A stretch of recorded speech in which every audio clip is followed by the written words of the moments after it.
boys and girls. This is going to be your Florida friend and their babies.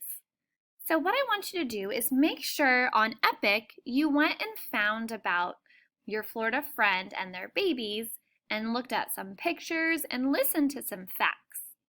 And then I'd like you to draw a picture of your animal when it's all grown up, and then draw a picture of it what it looks like as a baby.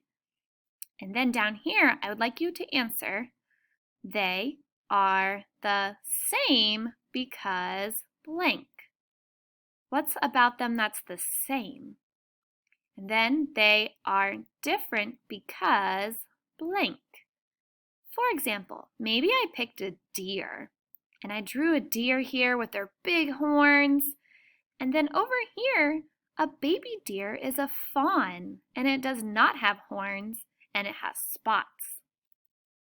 So here I could say they are the same because they both have tan fur, period.